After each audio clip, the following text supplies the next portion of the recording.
Hello, I'm Denver Henderson for the Williams County Public Library. Continuing our series, Lay Me Down to Rest, the Cemeteries of Williams County. Today we are in Fetters Cemetery. Fetters Cemetery is a little off Route 576 south of Bryan. When I say a little off, it's actually quite a ways off the road. It's bounded on its west side by Miller Creek, and it is in a beautiful glade down a very beautiful lane. This was deeded to Jacob Fetters in 1834, and the farm was close to here to the east. And this, being the highest spot, was where they decided to bury their dead.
The earliest burial in Fetters Cemetery is dated to 1836, which is used as the foundation date for this cemetery.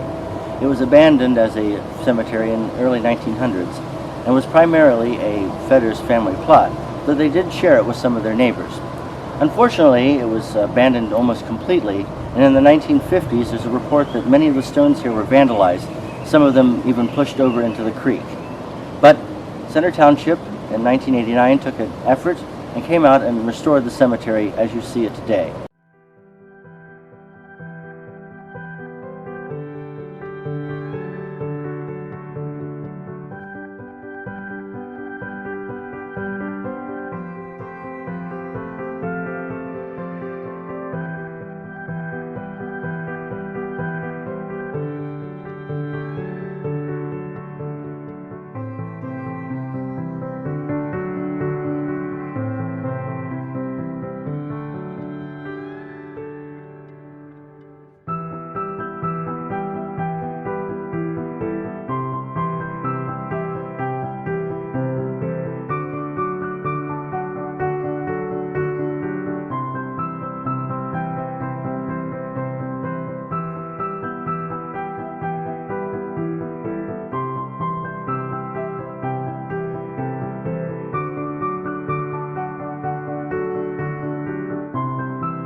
Fetters Cemetery contains the grave of Frederick Miser. Though his stone no longer exists, this is the stone of his son Philip.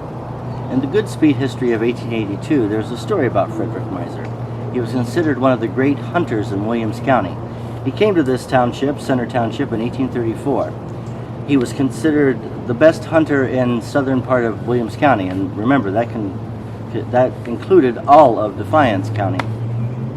He was so strong, they said, he could carry 2 or 3 deer on his back, and he and his sons were clad always in buckskin. The story Goodspeed tells is of one night, in the dark of night, he and his sons heard the pigs squealing in the pig pen. Well, they knew something was up. The next morning, they went out and they found a half-eaten carcass covered in leaves, telltale sign of a bear. So Frederick took his gun and that night stayed near the carcass. And sure enough, a bear came up, and Frederick shot him through the heart. And his sons carried the bear carcass into the cabin. And as the Goodspeed history says, they had bear steaks for breakfast, and then they shared the bear meat with their neighbors. Goodspeed ends this story by saying, bear meat is excellent meat. It tastes like veal and can be fried in its own fat like pork. For the Williams County Public Library, I'm Denver Henderson. Stay safe, stay healthy. I bid you peace.